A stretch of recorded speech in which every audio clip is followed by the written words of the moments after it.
Hello and welcome to episode 56 of the Arena Regulars podcast. I'm Zach. And I'm Jeff. And we're your source for weekly drunken Magic the Gathering arena content. Yeah, basically we're just regular dudes drinking irregular beers, talking about magic, and brewing up some potions when we study our alchemy. So. Yeah, which we're going to be doing later this week, I'm sure. I was like, wait, what did alchemists do again? They make metal into gold is what they do. Oh, okay, cool. Just random scrap metals. Anyway. Each week we both bring a beer, we drink our own, then drink each other's, rate them on a scale of bronze to mythic, and choose the best for last. So with that, Jeff, what is on tap? All right, this week I brought a Big Head Amber, and it's from Good Lot. I think it's called Good Lot, and it's a Big Head Amber is the style. I'm not sure, but it's from Farmstead Brewing Co. Nice. It's one of those things where it looks like there's three names on it, one of which I'm sure is the brewery, and the other two I don't know how they're affiliated. But it's a Big Head Amber in style, and Good Lot is the name is what I'm going to go for. And I don't think I've ever tried anything from Farmstead Brewing, and I like ambers, so I'm excited to give this one a go. Sweet. I have brought Cosmic Latte, which I believe is from Beyond the Pale. Yes, Ottawa Brewing Company, so you must know them. And I do. This is their white stout with coffee and cacao nibs at 6%, and it has a picture of a latte in space. There's also just like a white picket fence logo on it. Is that their logo? Yeah, that's the Beyond the Pale logo. Okay. I see now. Okay, Beyond the Pale fence. I guess they're trying to say that they don't make they want to make things that are not pale ales and IPAs. Yeah, exactly. Which I like. They do have an IPA, which is kind of their flagship, but it's still a bit atypical. They're trying to steer clear of like the everyday beers. Gotcha. Magic news. All right, well, we already talked about it a little bit, but Alchemy is a new format that we are getting on Arena. Big news out of nowhere, actually. Yeah. I just saw rumblings about the new format on Twitter. I was like, what new format? So I went and looked it up, and I was like, oh, so it's like modern digital age standard, I guess. Yeah. Modern in like the meaning of the word, not the format. Not the format. That is super old. Yeah. Basically, Alchemy is a standard rotating format where there are digital-only cards as well as rebalanced standard cards. So it has the same standard card pool plus whatever other cards they want to give it, I guess, that are new to like digital only. And then they rebalance things like Alrund's Epiphany or Goldspan Dragon and change them so they're not as busted. And it's kind of just a way of nerfing or buffing cards, things that only digital formats could do. And as opposed to, of course, paper, you cannot. You can only ban stuff. So, yeah. Yeah. So we'll be talking about Alchemy in depth a little later. It's a pretty divisive issue, so I'm excited to get into it. But we have some other things to talk about first. We do, which we had the Draft Arena open this weekend. Jeff, did you get a chance to play in it at all? I know we were both pretty busy. Yeah, I did not. So as it turns out, we have some friends that decided to go on vacation, and they recently, bought a house and have a dog that lives here. And so they asked us to kind of come out and stay in their house for about a week while they were on vacation to take care of their dog and, I guess the house as well. And so Saturday was when we were driving them to the airport and then coming back here and getting everything set up, going grocery shopping for the week and figuring out how everything works and the routine we're supposed to have for the dog and stuff. So in the end, I actually kind of forgot about it during the few hours when I had free and probably could have played a round or whatever. But it was a very hectic day. And also, side note, if you do hear a dog, there is one here. So, it's usually pretty quiet. But if he senses some sort of intruder, he will bark and run at the door like a lot of dogs do. So that makes sense. Dogs do that. I hope your buddy filled up the fridge with a lot of beer for the week, but Yeah, there is so much Budweiser here. So hey, we know that Yeah, you like that beer now, so exactly, he must have heard that I ranked it number one and Yeah. bought 100 of them. So oh, that's great. Yeah, I had a busy weekend as well, but I was just working the whole time. So I closed 5 days in a row at the distillery I work at, and Friday night I came back late, and then I pulled a Jeff and didn't really set my alarm or woke up and changed my alarm.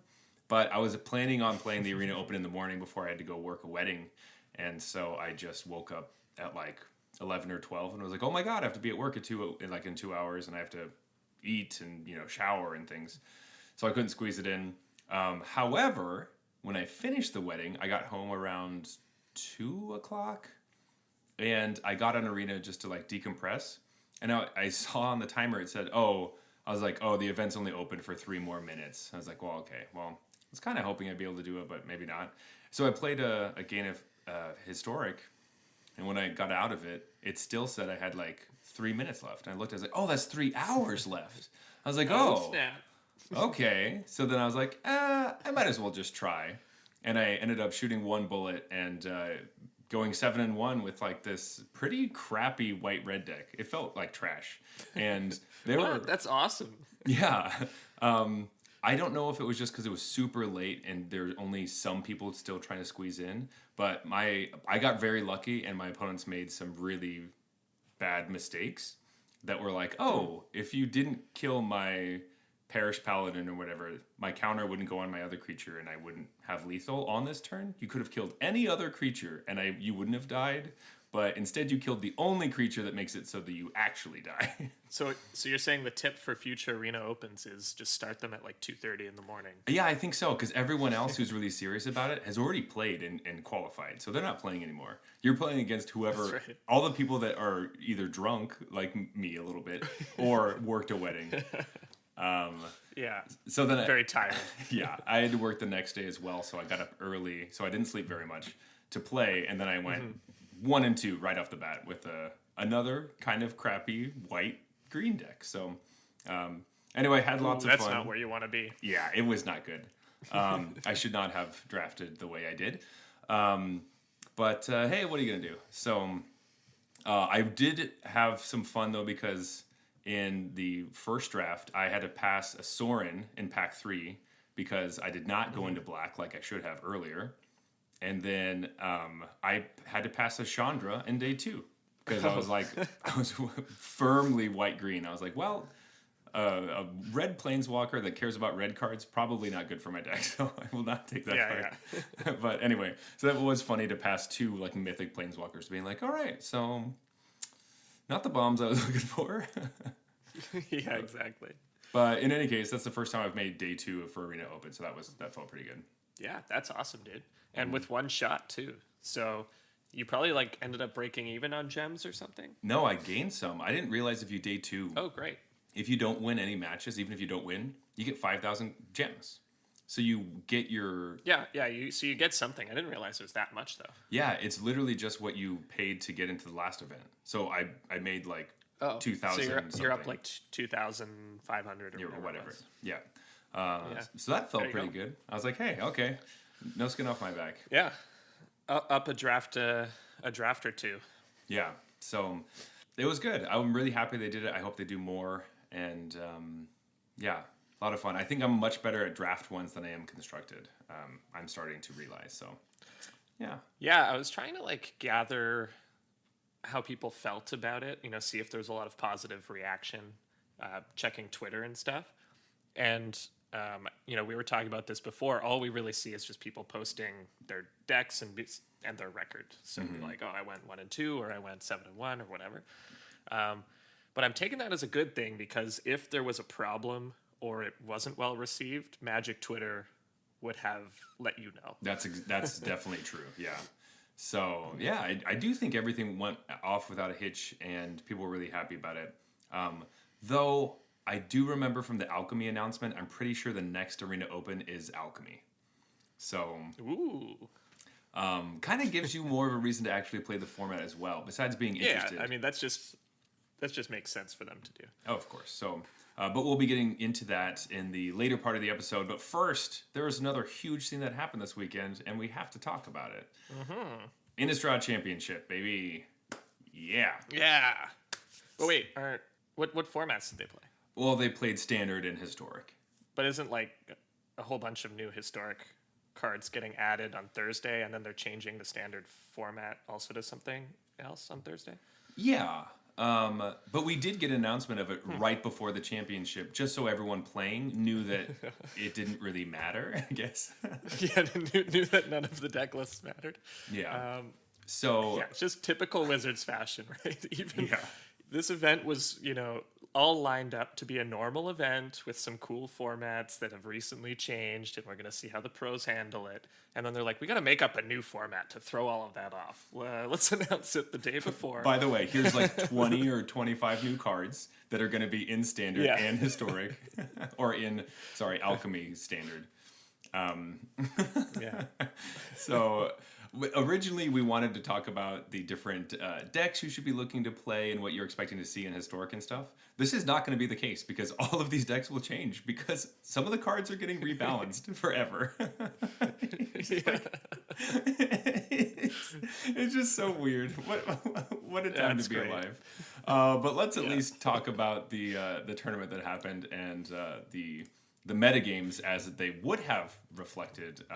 I mean, we're still going to see some kind of ripples from this tournament through if you're playing Historic and things. For sure. But yeah, Jeff, do we want to start with Standard because it's Standard. It's the first one, I guess. Yeah, sure. Right. So the Standard metagame actually was pretty much exactly what you'd expect, I think. Yeah. Maybe people are a little surprised that Mono White wasn't number one or that Izzet Epiphany was so much. So the top three decks were Izzet Epiphany at 38.1% of the field, Mono White at 20.2%, and then kind of a distant third, Mono Green at 9.9%. And that's exactly what we expected. We knew those were the best three decks, and then we knew that Mono Green was the worst of the three. And so these numbers kind of reflect that. And this doesn't surprise me at all either, be that, and recently we've been seeing Mono White as the number one deck, and Izzet Epiphany as the number two. But when you factor in the fact that everyone playing in this event is a pro or very, very good, those tournaments tend to overrepresent decks like Izzet Epiphany, whereas decks with more, let's say, human players tend to overrepresent the aggro decks. Mm-hmm. Yeah, things that are more linear tend to lend themselves to everyone, while some of the other decks, why you would see a Yuta Takahashi win with Izzet Dragons, and then you see that deck everywhere and it can't do anything because people aren't piloting it the way that Yuta Takahashi pilots it. So, and even before he built it, nobody could win with that deck. He's like just the only one that could win with that deck. Exactly. So sometimes you have to, think about a lot of those things. It is important to note, like, this looks huge. You're like, oh, I bet, Mono White is just preying on Izzet Epiphany and all this stuff, or these decks are built to try to attack Izzet Epiphany. 6 of the players that made the top 8 were playing Izzet Epiphany in Standard. Now, they were doing a lot of work in their Historic decks and some different things, and there's some more stories with that, but it still was, dominated. Yeah, it revealed itself to once again be the best deck, I think. One of the reasons I say, too, that it's overrepresented in the pro tournaments is not just that, the play patterns are sometimes a little more complicated, but it's also that the deck list has so much flexibility.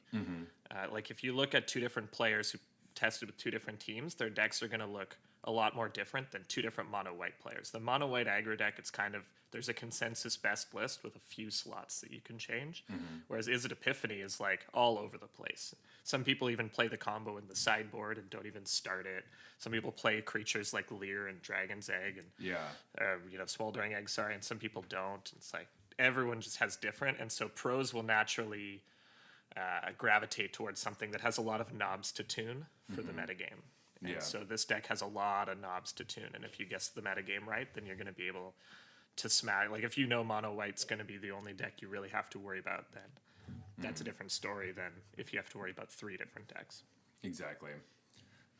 So, and as you can see in that top 8 as well, there are a few decks that are the same, but that's because they were testing together, and then the other outliers. But yeah, I mean, we gotta call out mono black zombies making the top 8. That's pretty sick. That's so sick.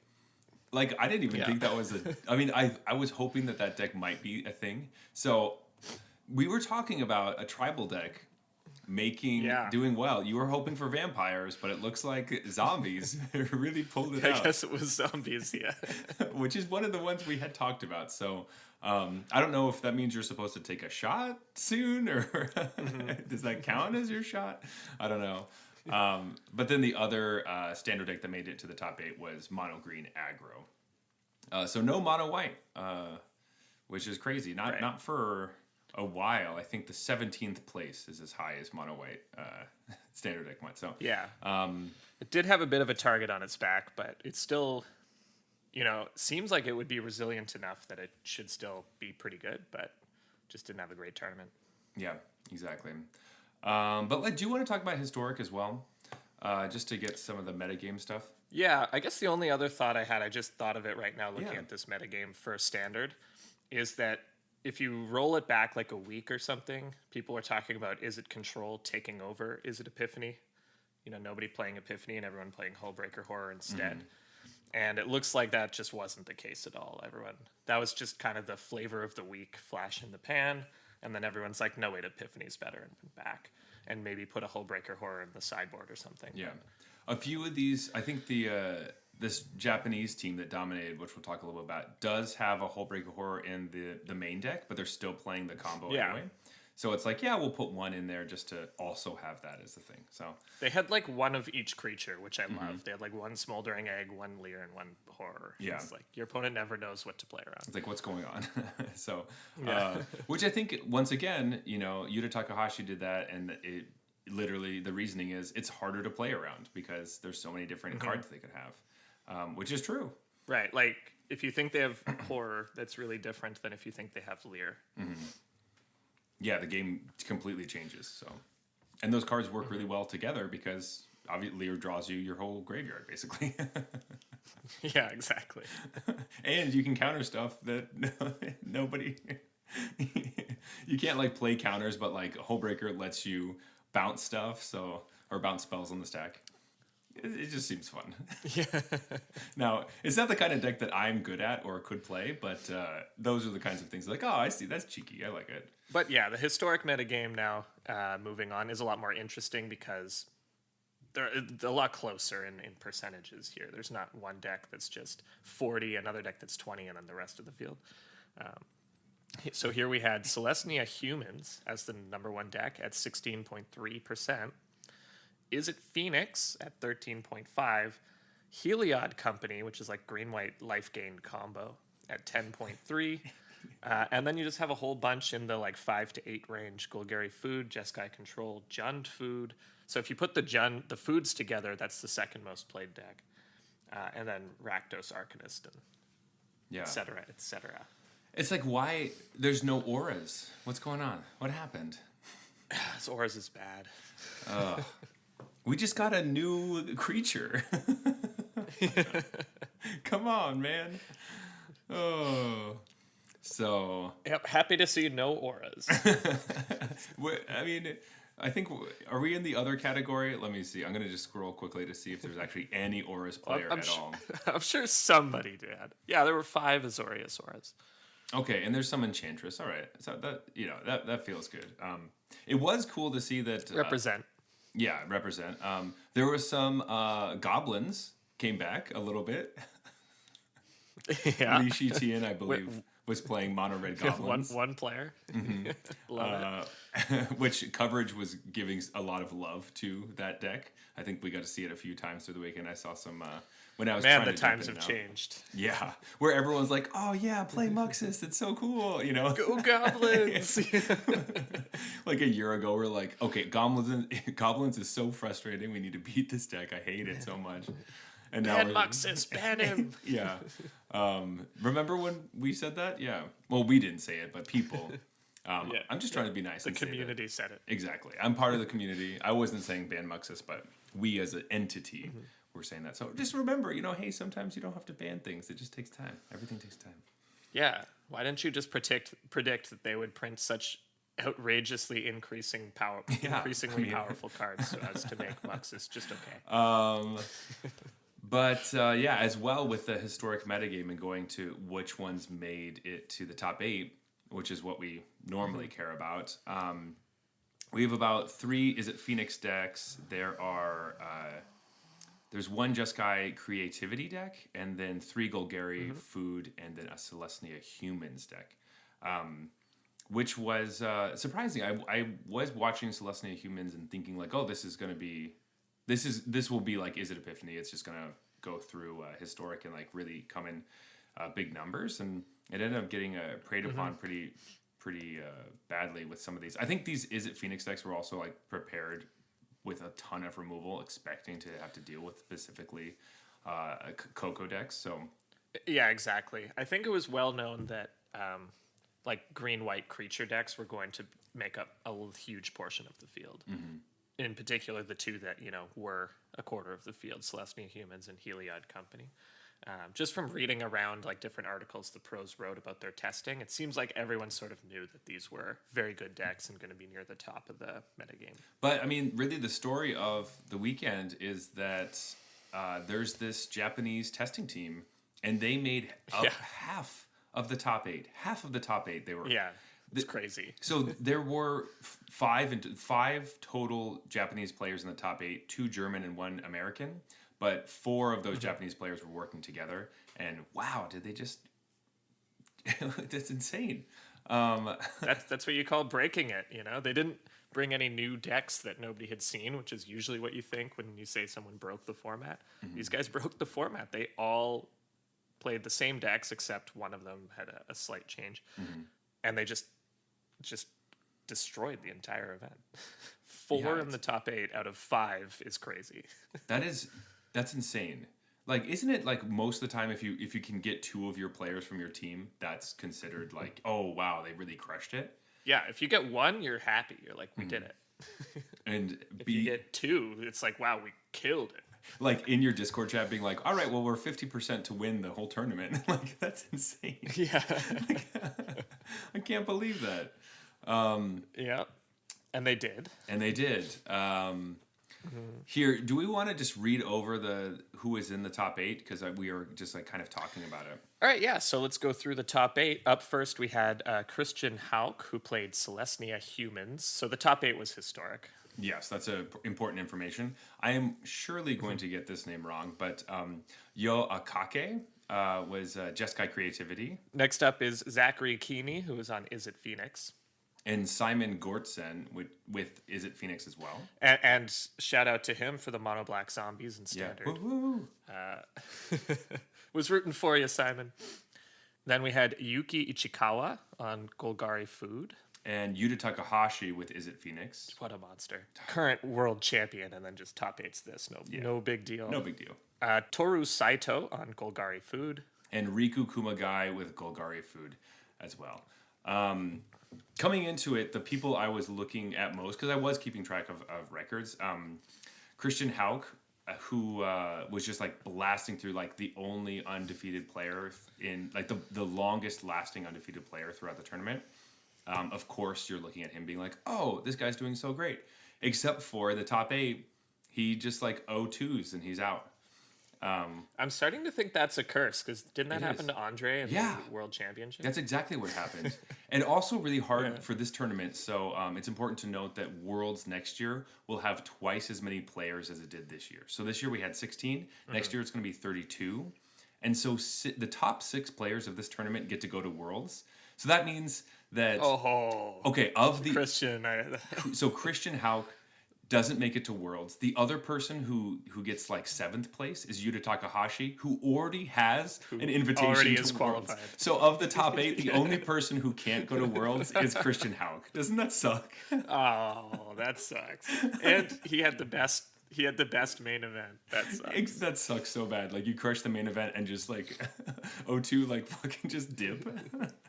He's like, well, all these other people got 2 losses as well. They just got them at a different time. Exactly. Which is really rough, especially playing like the Celestia Humans deck in the top 8, where all the other decks are like, "Oh, we are ready for you," right? Well, he's a great player. I'm sure he'll get there. Exactly. Or I hope he gets there after this. And with the news, I mean, like we're gonna spoil this obviously because there's no spoiler in sports, but the winner of the top bracket was Simon Gordson, and he ended up going to the title match. And then the bottom bracket, fighting through everything, was Yuki Ichikawa on Golgari Food, who ended up you know what taking it home. Yes, I love a lower bracket winner. It's so nice. Oh yeah. I mean, everyone loves an underdog, but that's great. Yeah. The other thing I wanted to say is that, do you remember back when we were talking about Worlds and when Wizards was posting a bunch of the players on Twitter? Mm-hmm. They were trying to post and talk about Yoshihiko Ikawa, but instead they posted about Yuki Ichikawa. Do you remember that? Right. Yeah. And so he was like in Worlds, and everyone was like, "Oh, that's not a person that's in Worlds." Well, I think they predicted the future. Now he's going to be in Worlds next year, and he won this tournament. I thought that was so weird. That was the source of their mistake. They were looking too far in advance. Exactly. And then that intern, they're like, "No, shut up, shut up." Yeah, that's next year's Worlds, idiot. So this means that Wizards has an orb that they're pondering, and they're seeing the future, and they just accidentally posted too early. Just wait, we're gonna get everything that they've said wrong, and everyone's been shitting on them for. It's all gonna come true. All of it's gonna come true. Allie, so it's like Allie Warfield's gonna play Embercleave in the next historic event. She's gonna play Embercleave. Oh my god! But like the thing is, she doesn't know it yet, but she loves Embercleave. She loves Embercleave. That will be on her gravestone. Anyway, sorry, Jeff. What were you gonna say?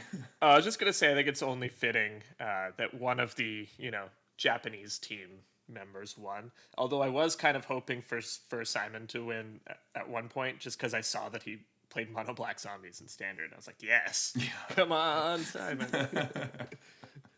Yeah, I did see one clip where he to win one of his matches. It might have been to get into the top 8, but he was playing against Epiphany.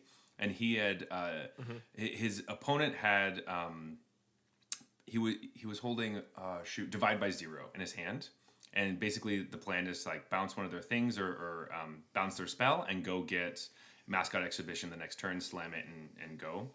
And so Simon top decks Duress, and so then what you can basically do is, okay, I'm going to play Duress, and either you let me take your Divide by 0 or you bounce it to my hand and I play it and take the Mascot Exhibition.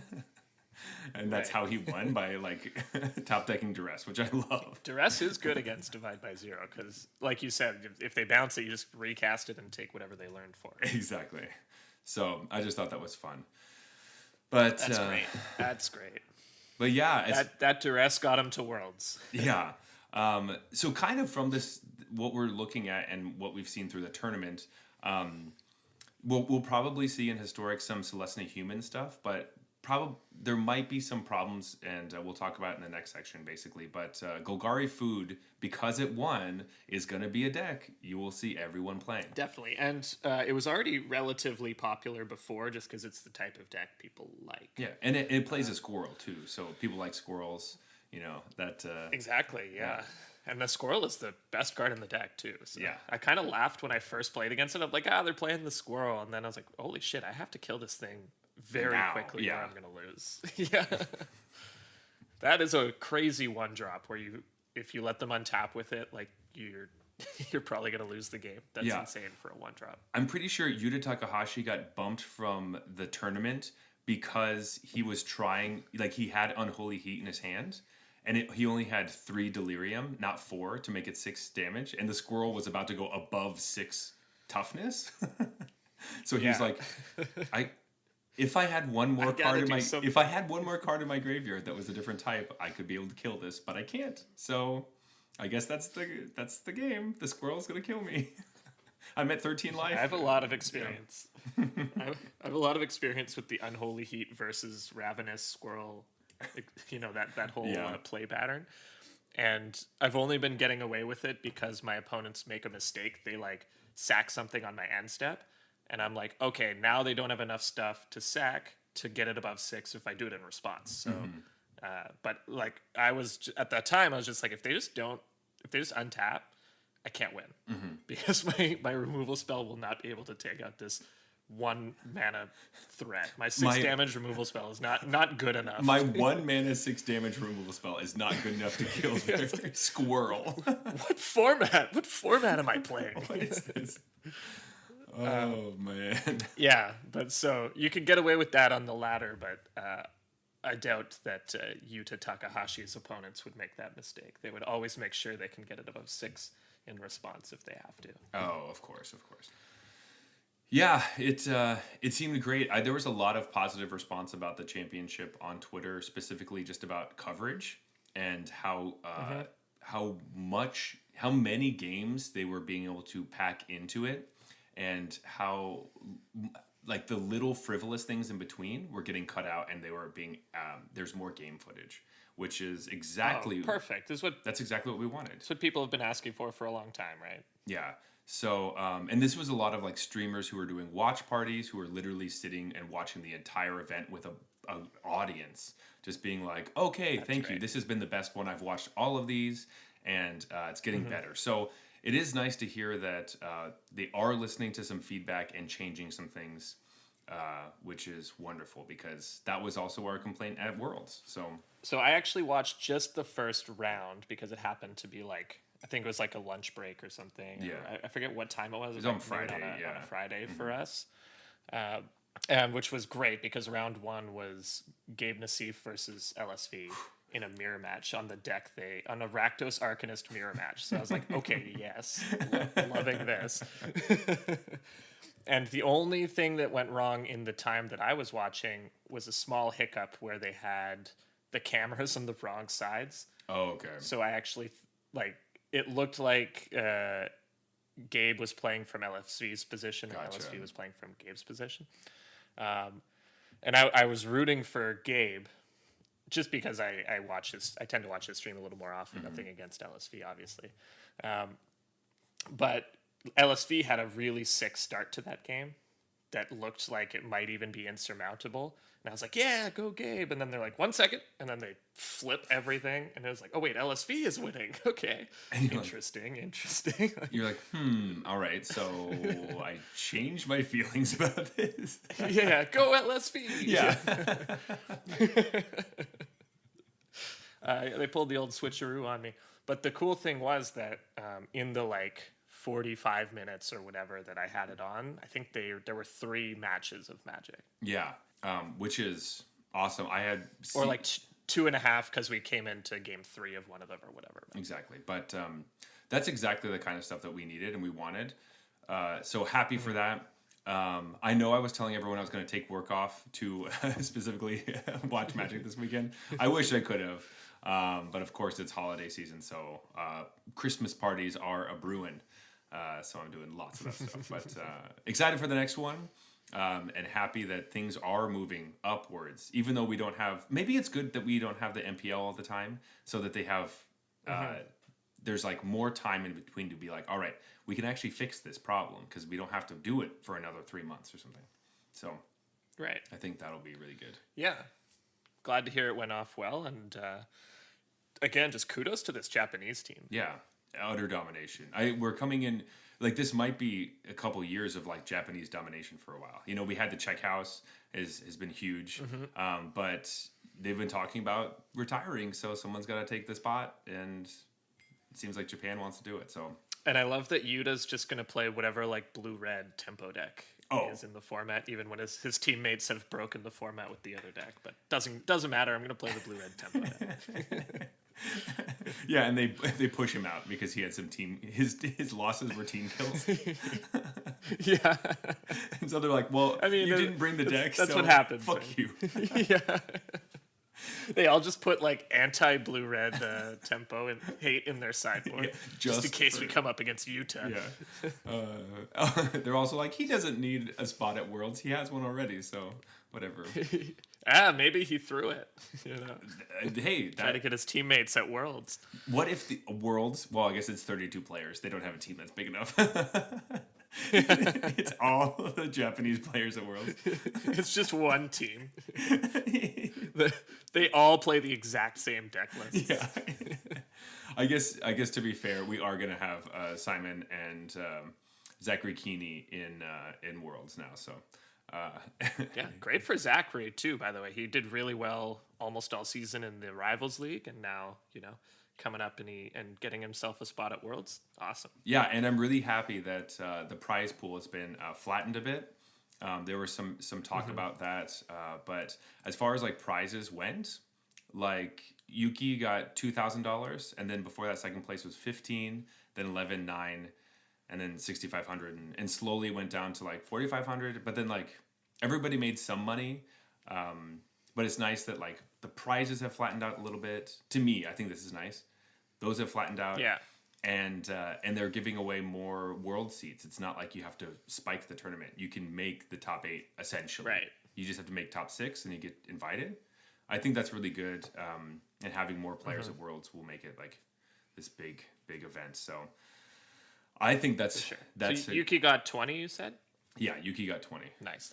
That's pretty good payout. Yeah, it's pretty good. It's not like It doesn't need to be like the first place 100,000, second place 50, $500. yeah, or whatever. Yeah. It doesn't have like because the discrepancy between first and second is $5,000, which is still a big amount of money. But like it doesn't. It's like if you make top 8, you're pretty solid. Actually, no. To be fair, for money goes, if you make top 16, you're making $4,500, and then the next jump up is 5th place or 6th place. Sorry. Not bad for a weekend of Magic. Yeah. In any case, if you played in this tournament, to be fair, if you played at all and were dead last, which I thought this was funny, actually, Frank Karsten was 250th out of 251. So he knows a lot about mana bases, maybe not the tournament player. I mean, to be fair, he was in the tournament and I was not in the tournament, so there's that. Yeah. But if you just play, you get $750. So, hey. There you go. There you go. All right. Well, I know what I'm going to do next time. I'll just qualify for it, Yeah. so I get my $750. Yeah, that's just smart. Yeah. I don't know why I haven't been even like Yeah. Why haven't we thought of this before? Yeah. ridiculous. Anyway, Jeff, my beer is dangerously low, so I think we should go to a beer break. Yeah. Let's do it.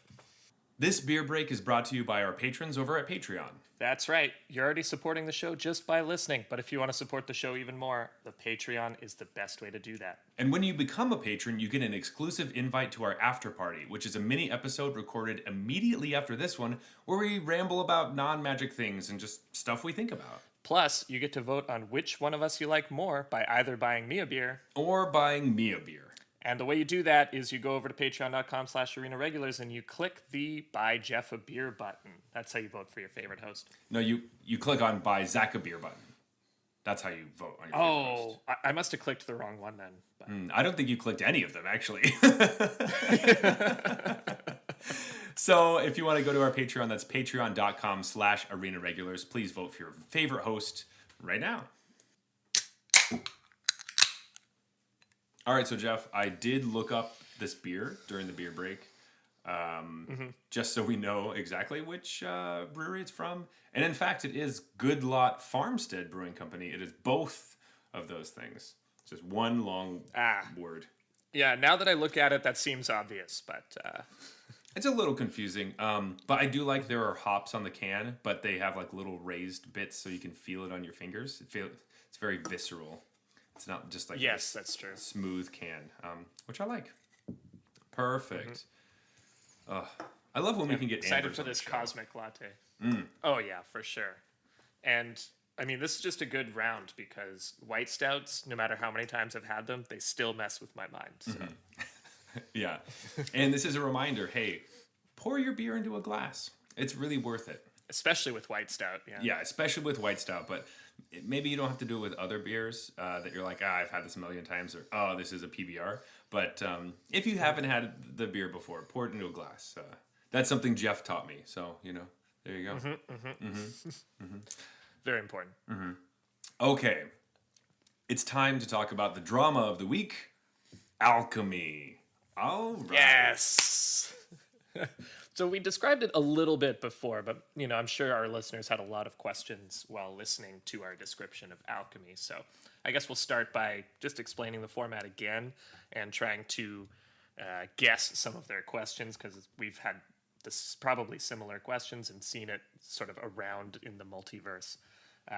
So let's just talk about what the format actually is first. Yeah. So this is Alchemy is a standard rotating format. So all the cards that are legal in Alchemy are legal in Standard. However, there are a portion of them that have been rebalanced, aka they've been nerfed or buffed, depending on what the Arena crew or WotC was hoping for that card.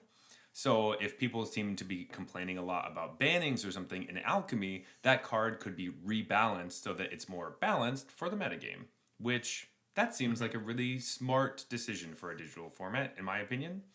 I don't know. People complain about that all the time. Sorry, that's getting more into my opinions. I should just be talking about exactly what the format is right now. Perfect. So the rebalancing of cards, that is a big, big portion of it. But there's something else, and we talked about this earlier. Yeah, so they're also releasing new to Magic, like new to digital, I guess they're calling them, Magic cards. So this is very similar to like Historic Horizons, Jumpstart Historic Horizons, which had the historic only, digital only cards that would never see print because they don't work offline. They're doing the same thing. And as I understand it, they're releasing a like mini new to digital set alongside every Standard expansion. Yes, that's correct. Anytime Standard rotates or receives a new set, Alchemy will also receive new digital only cards along with that set. So they're going to be releasing the Innistrad companion new to digital cards when Alchemy drops. Yeah. So what I kind of think about these cards is like, yes, they are digital only versions. So a lot of them are like, they use the Seek mechanic or Conjure or different things where you literally couldn't do it in paper, which is the digital part. But also, we've already been doing this thing where there are cards that are legal in Standard that aren't in booster packs, that are in set boosters or whatever, or other supplementary products that are still considered Standard legal. And we have them on Arena, and they feel like they're Arena only because no one really is playing paper Standard. But so this isn't completely new or weird to have like new Standard cards that aren't in booster packs we would normally open and draft. Yeah, I remember when Throne of Eldraine dropped, Corvold was everywhere on Arena, but it was very hard to get because Commander players wanted it, and then all of a sudden, all the Standard players wanted it too. Exactly. So it was like the Standard paper metagame was different than the online Arena one because Corvold was just a very expensive card, and the best deck online needed 3 or 4 Corvolds, and that was just not realistic for a lot of people in paper. Yeah. Which is a good segue to how we get these cards. So there will be these Alchemy booster packs that you can buy from the Arena store. It's not going to be a draftable product because there aren't enough cards that will be in it, basically. So when you open an Alchemy booster pack, it will have the Alchemy rares and all those different cards. And once you start to get 4 copies of each of those, they still have duplicate protection. And so if you end up collecting all of the new Alchemy cards and all the digital ones and all the whatever, then you'll start to get whatever Standard format you're currently in. You will be getting those rares after that you haven't already collected. The other thing that's worth mentioning is that for the rebalanced cards, if you have them, then you have the rebalanced version and the Standard version. So you don't have to like collect crappy Goldspan Dragon when you already have Goldspan Dragon. Yeah. Which is also big thumbs up. Happy with that. So there are 63 new the digital only cards, and those are the ones that you either have to spend wild cards on or open them in packs, which is... Some people are frustrated with this because normally, and we say this too, you get your collection on Arena by drafting all the time. And this is a product that you won't be able to do. However, we've had a lot of products that were like this in the past. All the anthologies are like this. You just can't buy a whole set of all the Alchemy cards. But I think the way that they're rolling this out it's not as horrible as the internet will tell you, but to be fair, that's most things. The internet will tell you something is much worse than it actually is almost all the time. Totally. And I don't know if we mentioned this at the top or not, but it is worth mentioning that this isn't replacing standard. Correct. It's not like standard goes away and this is the new way to play standard. It's just a different arena mode, and you can play this ranked or unranked, best of 1 or best of 3. It's just now it's like we have standard, historic, and alchemy as our sort of ranked formats. Exactly. I think the biggest thing that people are mad about is actually historic. So seemingly a new format wouldn't have anything to do with historic. And with Alchemy, the 63 new digital cards that we're getting and the rebalance cards are going into historic, which means any card that is getting rebalanced will just forever be that version of the card in historic. And that seems to be a lot of the drama. That, we're looking at different cards or ones that have been banned, like Omnath, for example, is a banned card in standard and historic, and it is getting rebalanced and getting reinstated into these formats. To be fair, I don't actually know for sure it's going back to historic, but it will be in Alchemy, the regular version. That'd be weird if they rebalanced it and were like, still banned though. Yeah, that would be weird, right? So it's probably going to be historic. So that's the one thing that seems to be a little kind of like, oh man, with is like, oh, historic's going to change now. And we were literally just talking about deck lists or decks people want to play. And like Luminarch Aspirant is a card that was in Celestia Company that is now getting rebalanced to, it's still a 2-mana 1/1 that puts counters on stuff, but it triggers at your end step instead of on combat. So that, I don't know if that's going to like, oh, this deck is nerfed now and you can't play the deck at all, and I lost a bunch of wild cards because I had to do blah, blah. I don't know if it's going to be like that, but it will have some effect. We'll see. It just means historic's going to be different, but to be fair, historic always is like, hey. Historic is shaken up all the time. Historic is just kind of a dumpster fire that we all just look at and then like watch tournaments of sometimes. Which I kind of and like. Have fun with every once in a while, and it's like, oh, cool, like there's this weird deck that is now good in historic. Exactly. And I think the main focus of a lot of this is that I think in their mission statement when they were talking about Alchemy when the announcement came out, is that the point is to make standard less stale without completely banning everything or trying to change a bunch of stuff.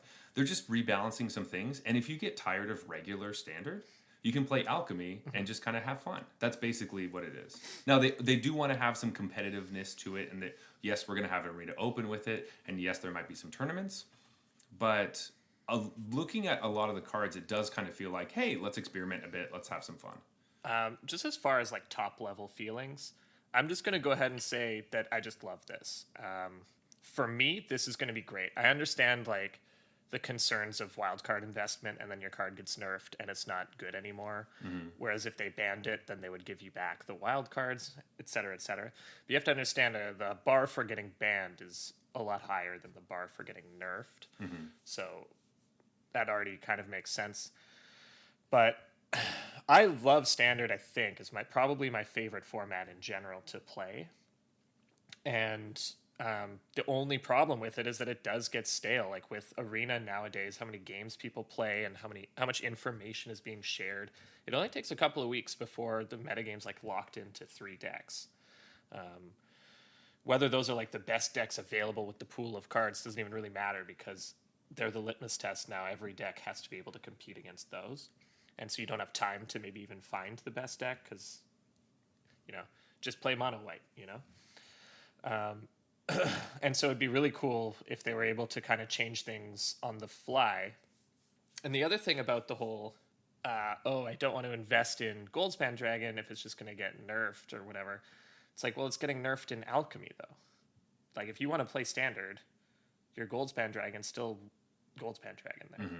And if it gets banned in Standard, you still get your wild cards back. You know what I mean? So Yeah, If you're worried about that, don't buy a card just for Alchemy then. exactly. Because it could get nerfed. But you could still play it standard, so. The other thing to note is like people are talking as if Alchemy is like, oh well, now I have to buy all these 63 new cards. And to be, like the main concern is a ton of the new cards are all like rare and mythic. So there's a lot of new like wild card tension on them, but you don't have to buy them to play Alchemy. You can just play it with nerfed standard cards, and then if some of those other ones pop up, they do. But it does. I mean, if you want to win at the start of the format, just play your standard deck that you know is good, and other people are going to be testing crazy cards that end up being bad, and you're gonna trounce everyone. Like exactly. I still think even with the Epiphany nerf, your Epiphany deck is probably still going to beat up on decks people threw together with totally new cards. Yeah, that are a bunch of random stuff or whatever. So I think for the most part, this is just going to be a nice like palate cleanser if you're getting really down on yourself, like or down in general of standard. And then it's great for new players because you are already building decks for standard and not really feeling that you can get into historic, because obviously that's just for if you want to invest more. Like that has not changed. Historic's already hard to get into if you haven't been playing for a while, don't have the lands. So as you're working towards that, you can use the standard cards but not get beat up maybe by these other decks, or your deck you might have a better chance. Just go play Alchemy. I don't know. It seems fine. Also, with the nerfing thing and not getting wild cards back, it isn't also talking about the cards that they're buffing.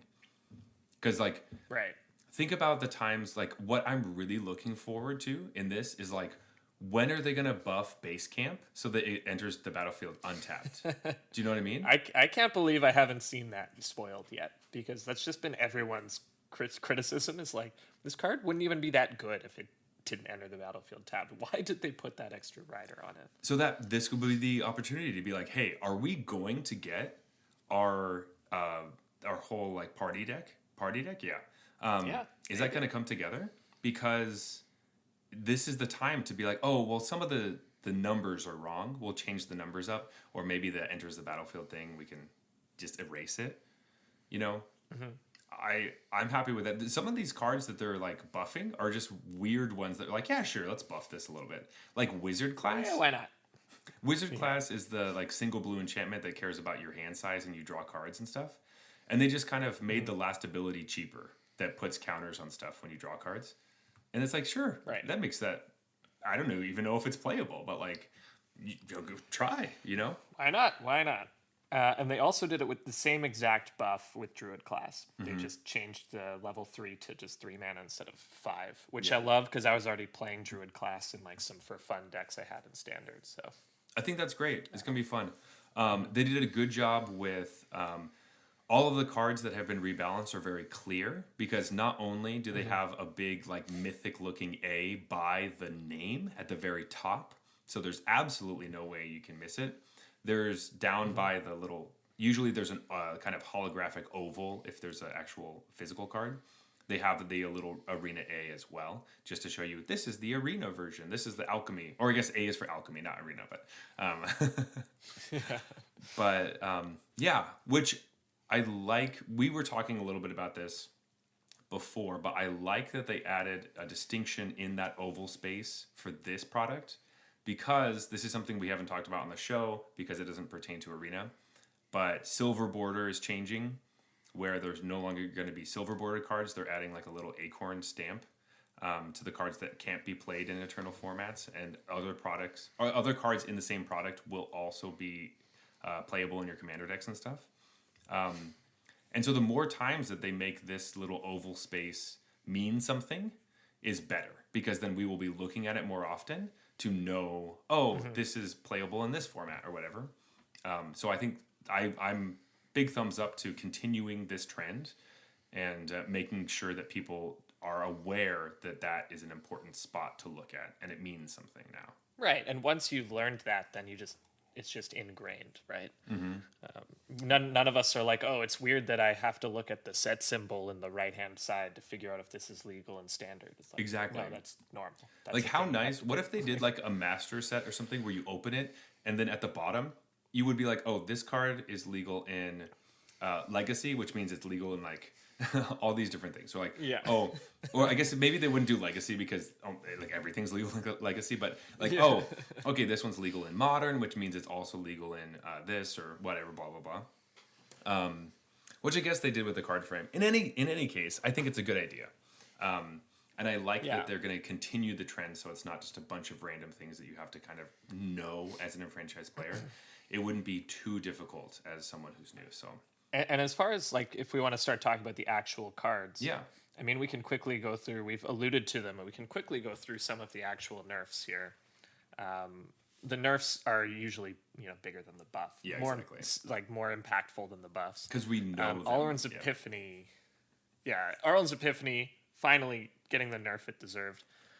Its foretell cost is now 7, and you only get the birds if you cast it from foretell. So you can't just slam it for 7 and get the birds.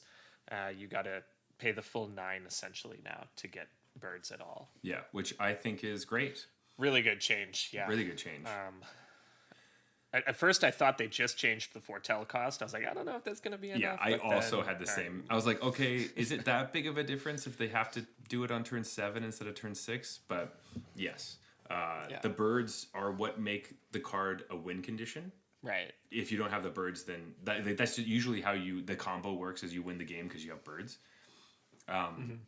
So making it so that you have to wait a turn, or you can't do it in the same turn, is also big. You can't just be like, Right. I top decked it. I spend 9 mana to take an extra turn and get birds. You can't, because if you foretell it, you can't play the card until the next turn. So, Right. I That's think- the biggest frustrating thing with the deck too, is the top decked Epiphany that wins the game. It's like it Exactly. should win the game as a late game top deck. That's stupid. yeah, you can't like double top deck. You can't top deck Alden's Epiphany, take an extra turn, top deck another one, and then win out of nowhere. Exactly. Which is great. Which also brings us to Goldspan Dragon, which the only change to that is that you can target it now without it getting treasures, which is huge. Finally, Yeah. It took me a while to realize what the nerf was because I kept reading it and I'm like, it's the same. It's the same.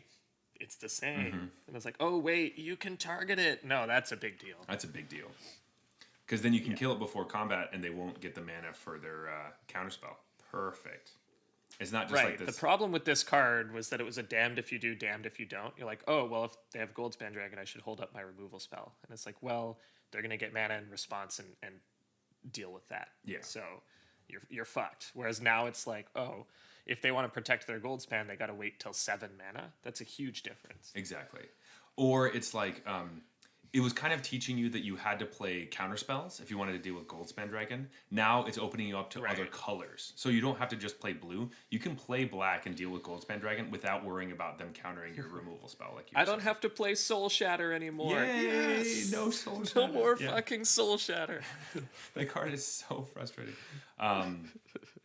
But yeah, and like you were saying, when you look at the nerfs, it's hard to realize at first, like, what is this? What is the one? Like, Asika's Chariot is literally, it's the same card, except for you only make 1 cat, and the crew cost is 2. So you still can crew it with the cat that you make, you just don't get 2 cats, and crew cost isn't 4. But everything else is Yeah, I the like same. this change a lot because it keeps the spirit of the card alive without the crazy snowball effect that it used to have. Yeah. Similar to, like, Faceless Haven, is just going to be a 3/3. And that's the only change. Yeah, It just it's not a 4/3 anymore. It's just a 3/3. which means it can't block Asika's Chariot or attack through it, or not through it, but like trade. The 4 was actually huge. Huge. Like it's totally different.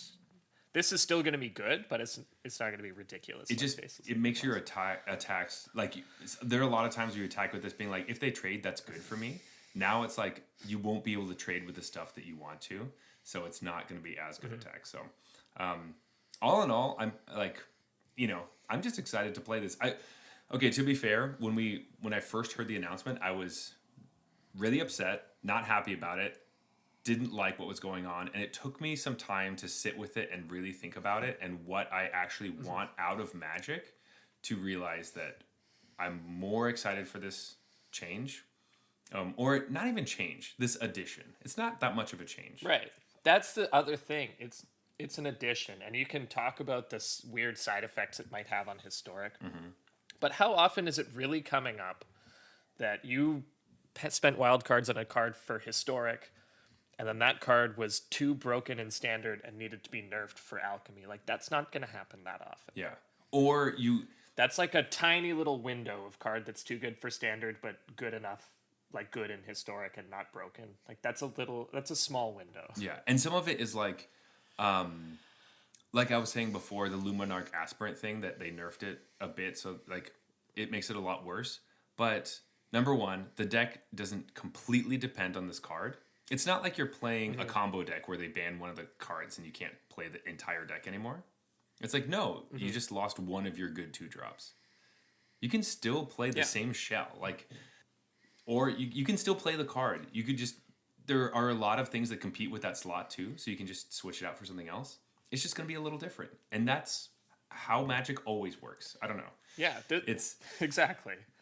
This is no different than if they just printed a new card in some historic extra whatever set that invalidates whatever card you spent wild cards exactly. on. It's just better. Yeah. It's not different than that.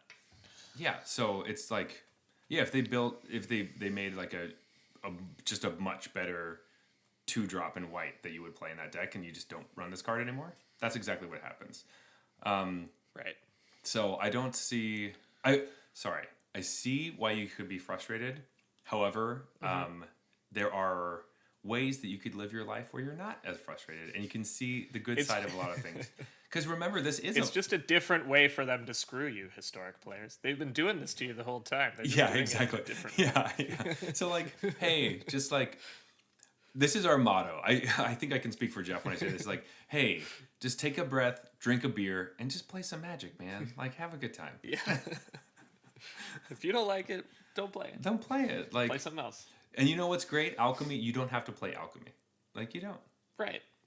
I mean, I'm going to play a lot of it, but that's just me. I think I'm going to... Because this seems like the perfect blend of, like, drinking beers, trying wacky decks, and playing standard. Yeah. And, you know. There's definitely a lot of wacky decks. And I think we should get into some of these new cards because they are pretty wacky. And I do want to note, we are recording on Monday night, so we have not seen all the green cards yet. So we won't be able to talk a lot about those ones, but we have most of the other ones, I believe. And I guess we didn't actually... We alluded to the Omnath nerf, but I don't think we said what it was. We did not. But it's just it's one extra mana, and instead of it drawing a card on ETB, it scries one. So... jury's out. I don't know about this one. At first I just saw the text box change and didn't notice the extra mana symbol, and I was like, this is still going to be so fucking good. But with one extra mana, like, that's a big deal. So yeah, I don't know, maybe this is still a good card, probably, but not like ridiculous to dominate the format, busted. Like, yes, I agree with that. I think it's going to be quite good, but 5 mana is huge, and not replacing itself is very big, because that was one of the hugest complaints when that card was around, was that it just replaces itself when you play it. So even if you kill it, like, they got the card out of it. So but remember that the joke was, it was almost a downside, the draw card trigger, because then they can't just play a land immediately. You could kill it in response to the trigger before they got to get any action. Oh, right. But it still has an ETB trigger, so it still has that weakness. But the ETB trigger doesn't replace itself. Yeah. So I'm happy with that. And there's no Fabled Passage in Alchemy. Exactly, so because it's only standard. Another reason. So if people want to play Evolving Wilds, go right ahead. Right. But I'm still going to build Lotus Cobra Omnath decks, but... Exactly. But going into some of the new Alchemy cards, because we were just talking about lands, there is one I wanted to talk about, because this one is pretty interesting to me. I don't know. I really like lands, not as like a deck type, but as like just a card type. Oh, yeah. You can do some really fun stuff with lands, and they have. They've done some cool stuff. So this is Forsaken Crossroads. So it's a gold land, and it enters the battlefield tapped. Don't like that part. But it says, as it enters the battlefield, you choose a color. So I'm assuming I get to tap for that color, which it does. It taps for the chosen color. And whenever it enters... So you get to choose white. Yeah, I get to choose white. And it says, when it enters the battlefield, you get to scry one. And this is the important part. If you weren't the starting player, you may untap Forsaken Crossroads instead of scrying. So yes. So basically, it's like, oh, this is a temple kind of whatever color I want if I'm on the play. But if I'm on the draw, it's just an untapped mana source of whatever I need. Unless you want it to be a temple, because you may untap it instead. Yeah, so you could make it a temple. So if you don't have a 1-drop, you still can play it as a temple on the draw. Yeah, which is sweet. I think this card, like, this is what made me excited about the format. Before I was like, I hadn't seen any cards, but I heard the announcement. I'm like, whatever. But this was like, that is fun. I think this is awesome. There are like a lot of things about the game that we just kind of inherently are just like, yeah, what are you gonna do? You can't give advantage to the player that didn't go first or whatever, all that kind of stuff. And this is one of those things where you're like, hey, maybe this is something I need. I like anything that's like, hey, when you get to see the screen that says, do you want to go first or second? I love any card that says you should go second. You could go second. It's fine. Yeah, so this reminds me a lot of Gemstone Caverns or Gemstone Mine or whatever it was. Yeah. Which I think was like, if you're on the draw and it's in your starting hand, it just starts on the battlefield and is a tap for any color land. The problem with that card is that it was just used by combo decks to make sure they win on turn 2 or 3 or whatever, even on the draw. And regular decks didn't really want it. But this card seems like a fixed, quote-unquote, version, where it's like a lot of decks would want this. You don't really want this in your aggro deck because you want your land stand or the battlefield untapped on the play in aggro for sure. But still a deck almost anyone else is at least considering. Very cool card. Yeah. And it's not busted or anything. Oh, totally. Yeah, that was great. Another, let's just go into cards we are looking at as highlights. And one thing that I don't think this card's going to see any play, if at all, but just going on I think it's really cool thing was Patient Zero. So it's a 2-mana, 2/2 lifelink. And it says damage isn't removed from creatures your opponents control during cleanup steps. So it's like damage it kind of like is the Hearthstone thing where creatures have health, but only your opponents, and they just take damage. But I love this idea of it's patient 0, so it's like they can't recover from when this thing's around. Yeah. I just thought it was a cool card. I think it probably sucks, but this is so funny because this is one of the only cards I was like, fuck this card. I don't like this at all. Nah, I think it's great. I don't want this to be in the format. Kill this on site. Fuck this so much. So I think it's interesting, right? You play this and then you attack, and it's like, is your opponent going to block? I don't know. It makes blocking more of a interesting decision. And if they block, it's like they probably have a way to get rid of this. Yes. And then you just lost a creature. Like, it makes it interesting if they attack with a 2/2, if they have a 3/3, because if they kill this, I didn't make any headway. But if they can't kill this, then I actually made some headway attacking a 2/2 into a 3/3. Yeah. This card does remind me of that one we had in Ravnica that was like all your burn spells have death touch or something. Remember that black card that was like, oh, if you deal non-combat damage, it has death touch. Right, it was some sort of creature. Yeah, it was kind of like I don't know if it was a legend, but it had that kind of feel. This reminds me of that a little bit, okay, so the more you talk about it, it's a little bit better. This effect being around all the time is awful, but the fact that it's a 2-mana 2/2 and you could kill it easily. I also like that it has lifelink because I don't know, it's just funny to me that like, okay, so Patient 0 gains you life, even though it's just like can never heal, right? Like this is the first zombie of the apocalypse, and it's gaining you life. I just like that. That's funny, but no, it is a really interesting effect that obviously is a lot easier to keep track of when you're online. Right, it'll just have a big red 2 that just won't go away at the end of the turn. You don't have to like track it. I did like this card, which obviously it has to be in paper, in digital. But Begin Anew, which is the double green, double white sorcery that's destroy all creatures, and then creature cards in your hand perpetually get +1/+1. So it's an anthem for your hand, but you destroy all the creatures. I like this card because creature decks don't play wraths, and this is a way where you could be like, maybe your creature deck does want to play a wrath. like maybe there's an instance where that you might want this in some sort of matchup. For sure. That like They've been exploring that space a little bit, but when it's paper cards, it's hard to do because it's always like, oh, destroy all creatures. You gain 1 life for each of your creatures destroyed this way, or something. Yeah, or it's that's like not enough of an incentive for it's a like creature deck to play it. the ones are like, oh, destroy every creature with power 4 or greater, or 3 or less, or all those kinds of things, which makes sense because it makes you build your deck differently. This makes you play your deck differently, where you're like, at a certain point, I'm gonna start sandbagging some of my creatures, and then as we do comments, I'm slowly gonna let you win. I might lose some life, but I'm gonna kill all the creatures, and then mine are gonna be buff when I play them, and they're all like 1 and 2 drops that are better than they were before. So it just seems, this one like seems very simple, but it did catch my eye because of the play pattern that this just doesn't.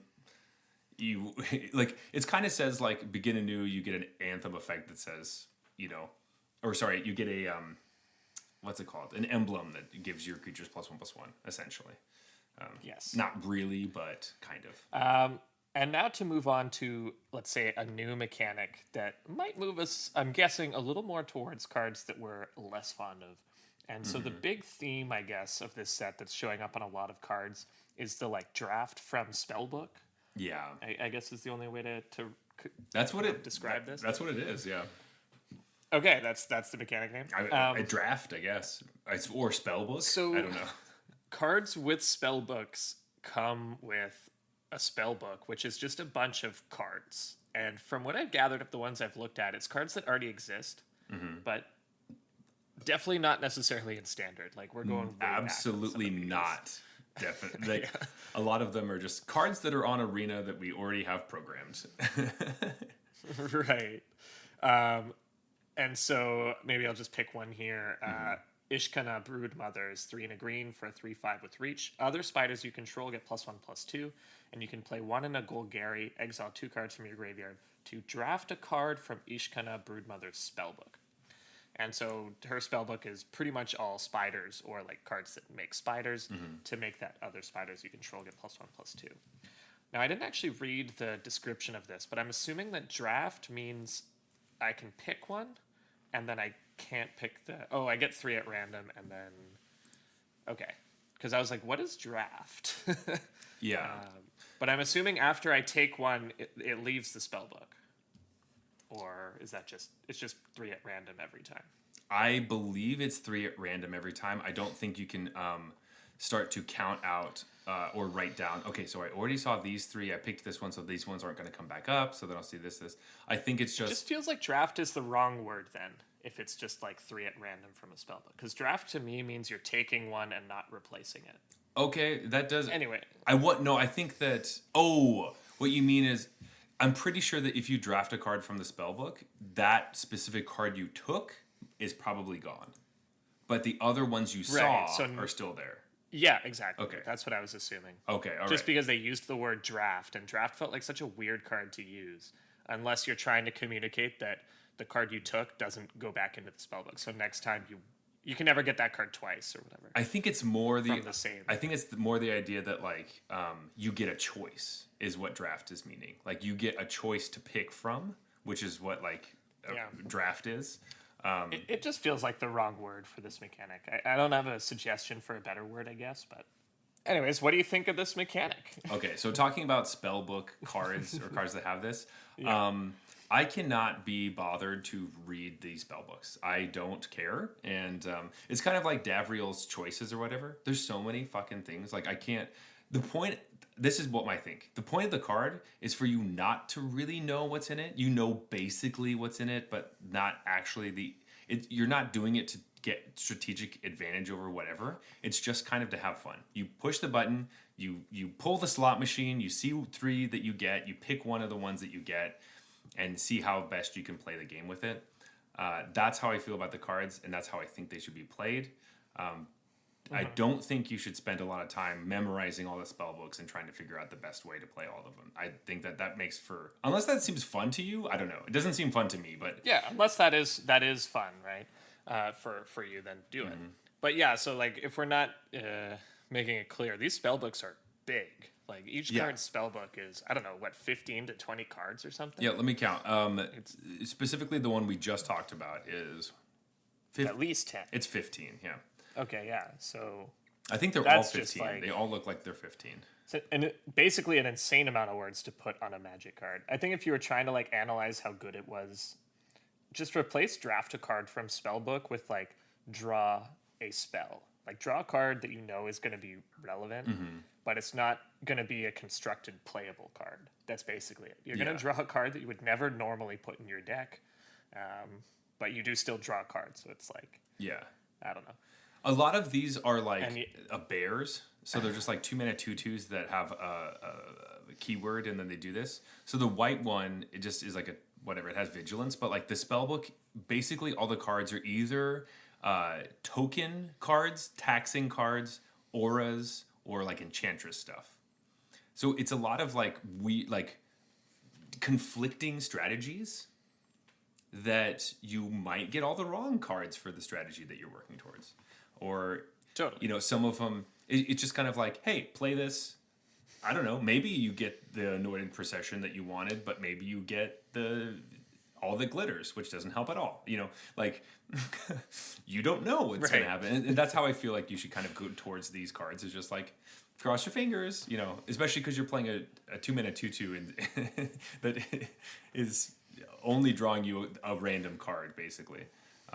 No, I do like that. And, I like that, Iskana was a little more simple, I think. It's just like her spellbook's all spiders. And Exactly. she's a spider lord. But I like the idea that it's like, I don't just draw a lord in the late game and I have no other creatures of that type to make it worth it. So, like, it's a lord that shores up that natural weakness of lords. Totally. All right, is there one card in the set before we go to last call here that really caught your attention? Ooh, let's see. I have mine. I have mine in the holster. If you want me to talk about that to give you some time. Yeah, how about you go first, and then I'll find one. All right. So one card, very pleased to see here. Gitrog, Horror of Java. Of course. How did I not know that? Okay. I love the Gitrog monster, guys. I played it before; it was cool. One of the reasons I lament Commander is that the Gitrog monster got expensive, and I was like, no, I can't build stupid Gitrog monster like standard and modern decks anymore because the card is actually worth something. But this is like an homage to the original. It's 2 black-green for a 6/6 menace this time. And at the beginning of each combat, if it's untapped, an opponent can sack a creature. If they do, you tap it, and we get to seek a land card and put it onto the battlefield tapped. And then whenever a land enters the battlefield, it perpetually gains black-green, tap, sack it, draw a card. So it's very similar to the original Gitrog monster where you're like sacking lands to draw cards, but it has that sort of demon text where your opponent can tap it down if they want to, but at least this time it's at the expense of losing a creature and giving you an extra land for your to fuel you. So I think this is a pretty cool card. I don't think it's going to be that good, but boy, am I going to try to make it work. This looks. This is definitely one of the ones I first like when I first saw it spoiled. I was like, "Oh, Jeff's gonna fucking love this thing so much." Oh yeah, so I do. Classic, of course. Yeah, it doesn't seem as good as the original one, but I always like when they bring back kind of old legendary creatures and Totally, and yeah. you see them. It's definitely much worse than the original, but it has a lot of like things that reflect it, like the same lands, going to the graveyard, getting you cards, and it's a 6/6 and all that. So, I know this card has been talked about for a bit. Some people are saying that it's just like collected company, but so this is shocker. It's a white card. Inquisitor Captain is 3 and a white for a 3/3 human cleric with vigilance, and it says, when Inquisitor Captain enters the battlefield, if there are 20 or more creature cards with mana value 3 or less among cards in your graveyard, hand, and library, you get to seek 2 creature cards with mana value 3 or less, those are cards from your deck. Put one of them onto the battlefield, and then shuffle the other into your library. Okay, so I guess you can seek them from your graveyard as well. Yes, you can seek them from any of those places. Okay, so a lot of people are like I was saying, they were trying to say that this is like the Coco card, where it's like, oh, this is your 4-drop, but it's actually a creature that does Coco. Obviously, it's not an instant, so that was huge. Collected Company really likes being an instant card. But this idea that, hey, this card likes to say, did you build your deck correctly? Because this is, if you have 20 creatures with like mana value 3 or less, there you go. It's also nice. But Seek is random, right? So it's... No, Seek is not random. It's not. Right? Is it? I thought Seek was like what... I thought it was like the top of your library, you seek that. Oh, you're right. So it's like Coco, but it's random, but you get a 3/3 vigilance as well. Yeah. And you get a... Like, that's pretty sick. And you always hit. You will never not hit. Right. You're getting 3 creatures off this for sure. I mean, that's pretty awesome. But you do lose instant speed, like you said. And I think it seeks just from your library, because I think that's just how Seek works. But yeah. But it's like checking your graveyard and hand just in case it's the late game and you only have like 17 creatures left in your deck.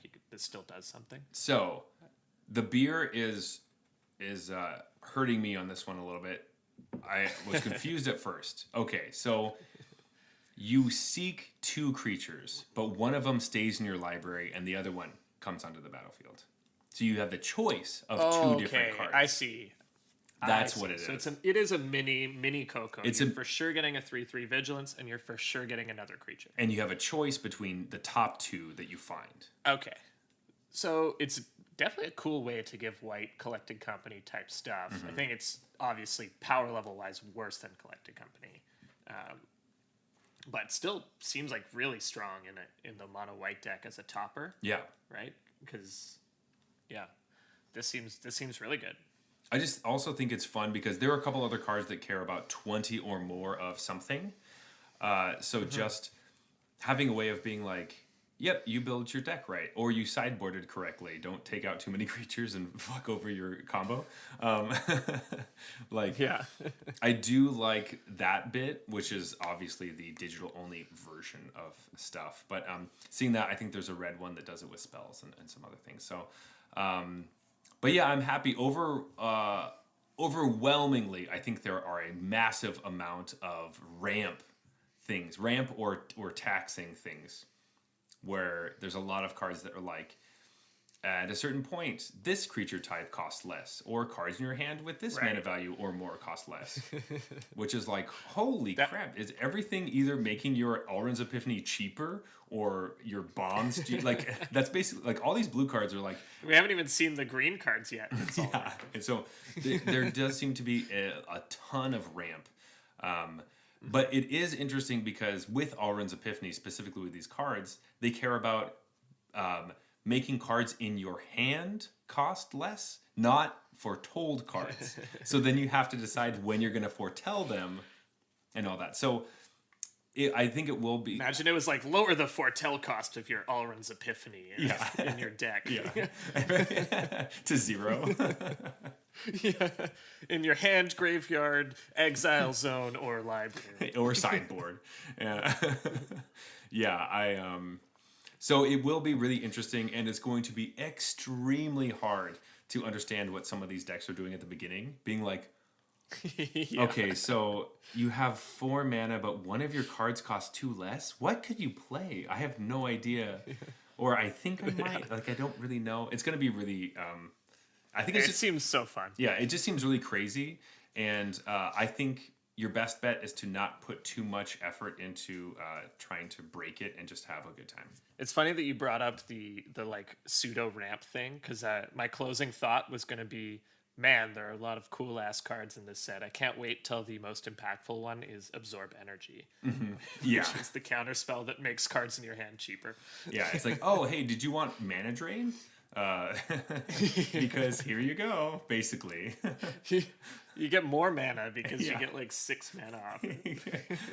I mean, to be fair, if you have lands and stuff, it won't do it to it, but that's true. Yeah, Absorb Energy is like a cancel, but all your cards cost 1 less that are in your hand. Oh, sorry, that share a type with the card. That share a type. So it's like just it's going to be like the control mirror breaker where nobody's going to cast anything in control because if they have absorb energy, they just lose. Yeah, immediately. Like if you get absorb energy, you're screwed. Like, oh, so so now all your absorb energies cost one less as well, and yeah. So now you just have counterspell with upside in your hand. Cool. Sweet, I love that. But yeah, anyway, with that, I have finished my beer. I know we are going to talk a lot more about Alchemy in the coming weeks or continued because definitely. Obviously, this is next week. I'll have played it. So exactly. So we will be for sure come back if you're interested in more Alchemy talk because I'm sure it will be the new hotness, and of course we want to stay on what's young and interesting because we are two wild and crazy guys. Yeah, we're very chic. Yes. Or on fleek, or whatever it is that people say now. We have good vibes, is what we have. But with that, I think we're going to go to last call.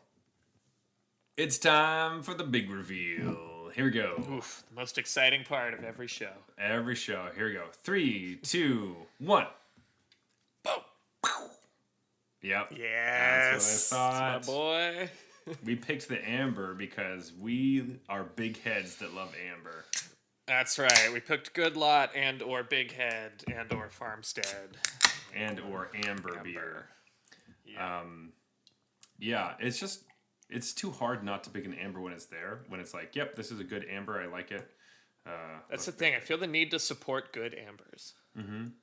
If you want to know anything about this show, so I don't know if this is a big thing with other. I've heard these things where like other beer drinking podcasts or people or whatever are always really big on heavy IPAs or crazy IPAs or like imperial stouts and stuff. All those are wonderful, but a good amber is probably just going to be my favorite thing.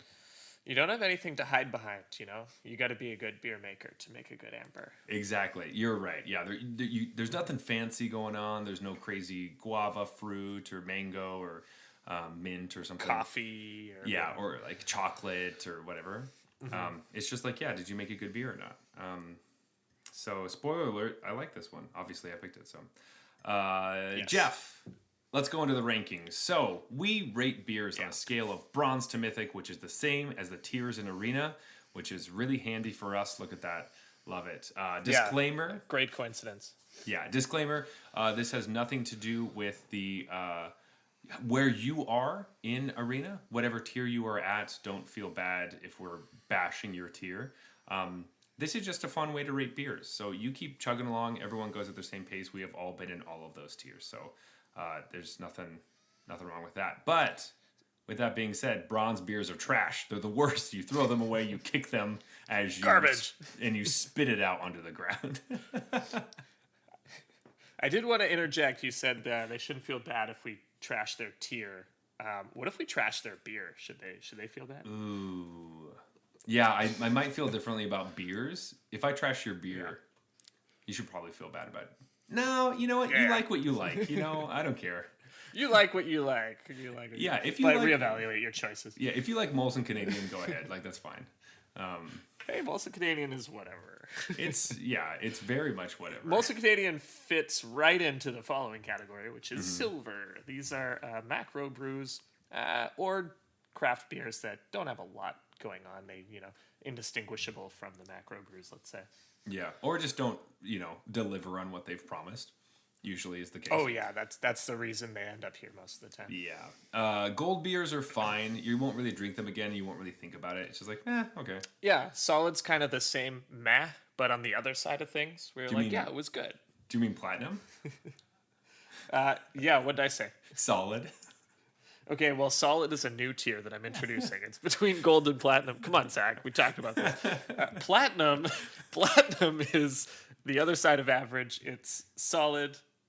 That's what I was thinking. And you will drink it again. This is great. I'm never the one that gets to correct Jeff. He always corrects me on what I say wrong, so this is wonderful. Diamond beers are exceptional. These are the ones that you keep in notes on your phone to recommend to people. And you're like, hey, this is wonderful. I love this beer. You should drink this. Yeah, and Mythic is the best of the best. This is like a picture of this is your phone background. Yeah. That's how good it is. So perfect. Wonderful. So let's get right into it. Let's just start with the beer we're drinking because I have it in my mouth and in my hand, and I'm thinking about it. Yeah. So I will say that both I thought were pretty good this time. So Good Lot Farmstead made a good beer here in Big Head Amber. It's just like exactly what I want from an amber beer. It's not too hoppy. It's because amber should be full bodied. Has a gorgeous color. As soon as I poured it into the glass, I was like, yes, that's what an amber beer should look like. Not too much head, and just it tastes great. I don't know. I think, same thing. I think it's great. I love the color, the taste. It's not too sweet. Sometimes you get like the honey brown can sometimes blend into amber and reds a little bit. But this one has a nice... the brown ambers, they kind of walk a line there. So this one isn't on that like honey side, which I like. And I don't know, Jeff, where are you gonna put this? I think this one has worked its way into diamond for me. I think so too. This is what I want. This is what I want. When I see amber, I'm like, this is what I'm hoping to get. This is what I was hoping it was going to taste like when I saw it was in an amber. So right. I think we're on the same page. I like that quite a bit. Perfect. Cosmic Latte. I brought this one. You introduced me to white stouts on the show, and I think this one was good. I liked it. You don't get a ton of them, so I don't have a ton to like look back to, but I think I like this more than other ones I've had. That being said, it isn't my favorite style, so it's not going to sometimes break up into like the, oh my god, this is the best thing I've had. But I do think it's good. Totally. And I will definitely drink more white stouts. I'm not saying that I don't like white stouts. I'm just saying that it's harder for a style that's not my favorite to beat a style that is my possibly favorite. So. Yeah, I mean, totally. Yeah. If they were even on par, like, the amber's going to win. So. Yeah, exactly. And white stout's such a weird one, especially vis-a-vis or relative to our scale, because I like white stouts, but I don't really want to have them all the time. Like, part of the appeal is the novelty that it... Exactly. So at home, if we haven't explained what a white stout is, it looks like a lager, but it tastes like a stout.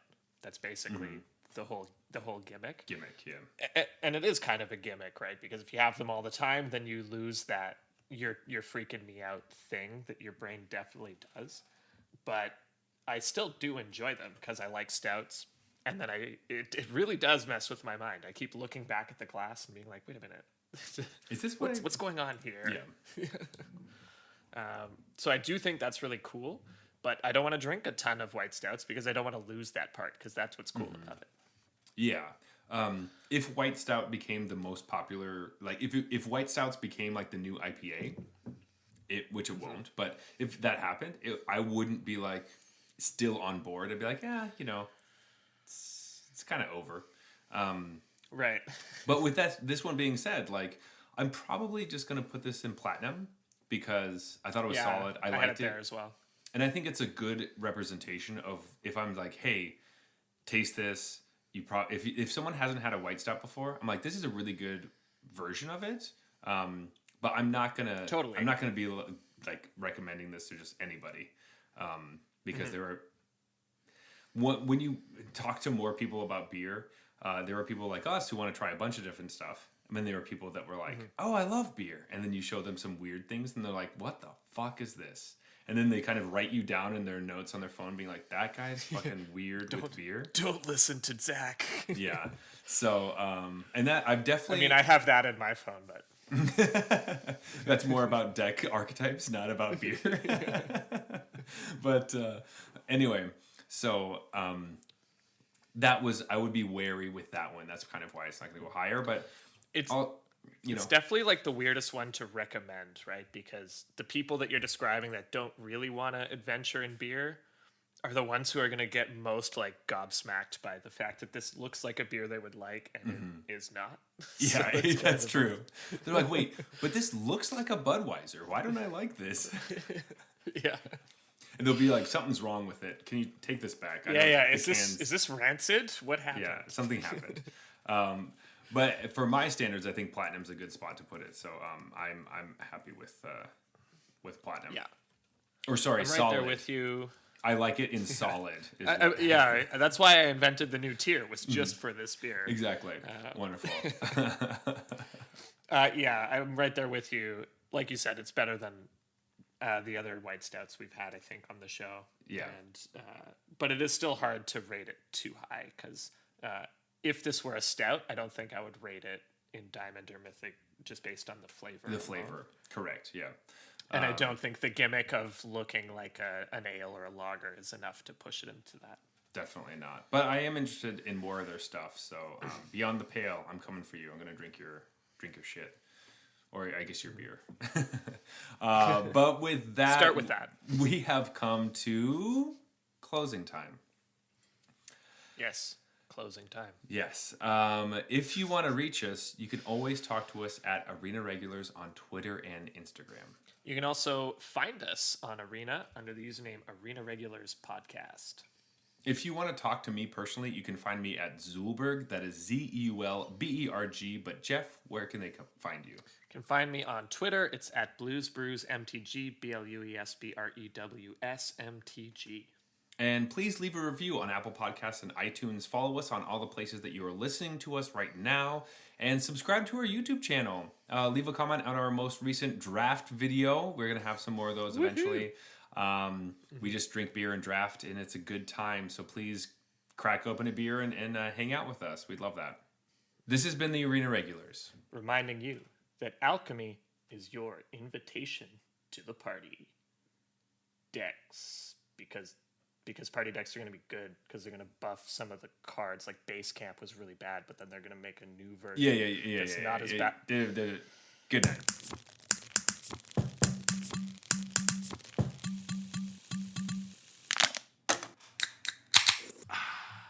All right, that's fine.